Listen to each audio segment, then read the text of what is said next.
Postavili by ste si drevodom? Mnohí považujeme drevo za materiál nízkoodolný proti ohňu, chladu či hluku. Pritom opak je pravdou.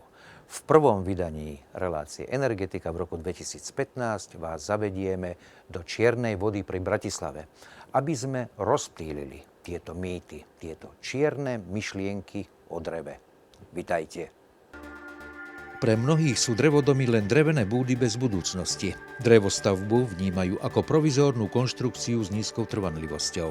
Mylne sa domnievajú, že drevené domy sa stavali len v minulosti a nemali skoro žiadne pozitívne vlastnosti. V skutočnosti môžu byť aj z drevodomov nízkoenergetické alebo pasívne domy. Drevodom je dom postavený z ekologických materiálov. Drevo má vynikajúce tepelno-izolačné vlastnosti, je pružné, má vysokú pevnosť, dobre sa s ním pracuje.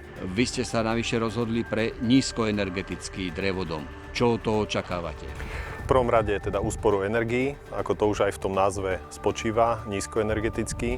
To znamená, že budeme sa koncentrovať na úsporu energií. V drevodome budú použité kvalitné materiály, kvalitné izolačné materiály. Drevo samo o sebe je dobrý izolant, ktorý bude doplnený o ďalšie izolačné materiály, veľmi kvalitné. Uplatnenie konštrukcií na báze dreva sa ukazuje ako najekonomickejšie riešenie hrubej stavby budovy s nízkou spotrebou energie.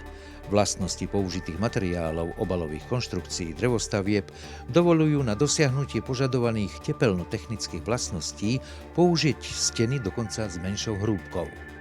Pokiaľ to porovnáme s murovanou stavbou, tak ten náklady na výstavbu drevodomu sú nižšie, približne o 10 až 15%. Návratnosť je teda veľmi rýchla.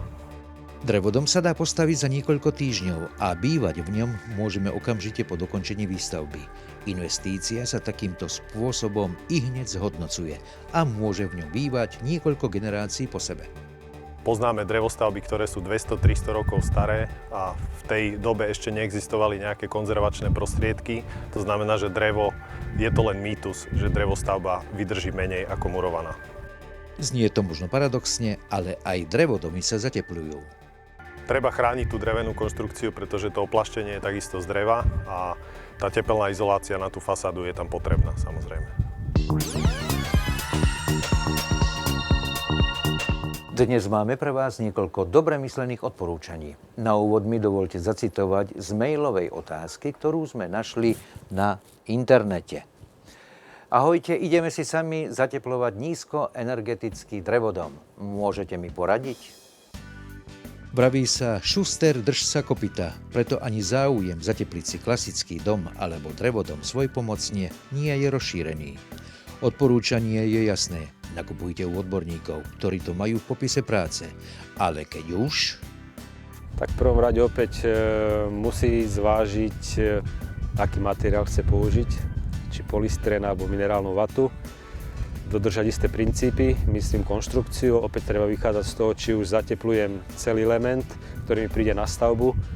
Znamená to, že je tam nejaká nosná konštrukcia, medzi nosnými prvkami je izolant, z jednej z druhej strany opláštený, či už v prípade viacoblažných budov z hľadiska statiky je tam OSB doska a bude z interiéru alebo z exteriéru, alebo keď to má byť difúzne otvorená konštrukciu, tak väčšinou z exteriéru sa volí difúzne otvorenejšia MDF doska alebo iné typy dosiek. A opäť potom na to zvoliť izolant. Čiže pokiaľ by to mala byť difúzne otvorená konštrukcia, odporúčal by som čadičovú vatu. Tam opäť sú možnosti dve. Bude to izolácia s pozdĺžnou orientáciou vlákna. Tam väčšinou tieto izolácie majú lepší súčiniteľ tepelnej vodivosti. Náš produkt IzoRTF Profi má lambdu súčiniteľ tepelnej vodivosti 0,036. Môže zvoliť aj lamelu. Lamela má zasa kolmú orientáciu vlákna, ale tým má lepšiu paropriepustnosť, ale má horší súčiniteľ tepelnej vodivosti. Čiže to je zasa rozdiel izolantov, ktorý zvolí a v závislosti na tom, aký izolant zvolí, tak opäť lepidlá a armovacie vrstvy prispôsobiť tomu, či chce mať výslednú konštrukciu difúzne otvorenú alebo difúzne uzavretú. Premeňme si to na drobné. Vonkajšie zateplenie bežného murovaného domu a drevodomu sa od seba nelíšia. Taký istý materiál izolačný používame na zateplenie drevodomu, ako aj na zateplenie klasického domu. Takže je to na investorovi, respektíve na projektantovi, aký typ konštrukcie navrhne a či sa rozhodne použiť expandovaný polystyrén alebo minerálnu izoláciu, minerálnu vatu.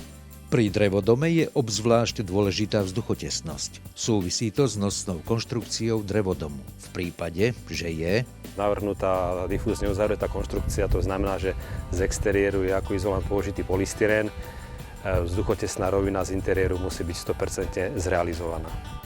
kritici vytýkajú zatepleným domom, že nedýchajú. Týka sa to aj drevodomov.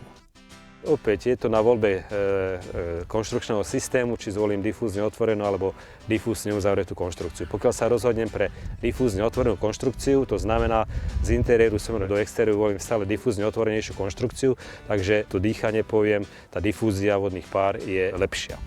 Od nosnej konštrukcie domu sa treba odvíjať aj pri hľadaní odpovede na otázku, či máme zvoliť hrubšiu izolačnú vrstvu ako pri murovanom dome. V závislosti, aká hrubá je nosná konštrukcia, či je to 12 alebo 14 alebo 16 cm, aký izolant je použitý v tej nosnej konštrukcii, aký kvalitný izolant je použitý, podľa toho k tomu dopasujem, volím tepelný odpor a tým pádom aj hrúbku tepelnej izolácie. Základom je dobre vysušené drevo, ktorého zvyšková vlhkosť sa pohybuje okolo 10%. Napriek tomu nás strašia plesne. Pokiaľ zabezpečím, že sa mi z interiéru cez vzduchotesnú rovinu, cez parozábranu nedostane do nosnej konštrukcie vlhkosť, plesne tým eliminujem. To je jeden pohľad, aby som nedostal vlhkosť plesne do nosnej konštrukcie. Plesne ako také objavujú sa povedzme aj pri klasických stavbách, pokiaľ sa to zateplí. Je jedno, či zateplím polystyrénom alebo zateplím minerálnou vatou.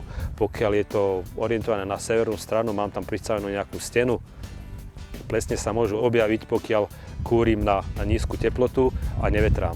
Časť skeptikov kritizuje, že zateplené domy sa v lete prehrievajú a v zime rýchle vychladnú. Vo všeobecnosti všetky domy sa prehrievajú, pokiaľ nemajú dobre navrhnuté externé tienenie, či už systémom pergol, markíz alebo žalúzií. Pravdou je, že minulý rok sa viacero domov aj drevodomu dostalo nad kritické hodnoty, čo sa týka letných teplot v interiéri, ale hovorím opäť účinným tienením sa dá tomu zabrániť účinnou skladbou izolácie, účinnou hrúbkou izolácie.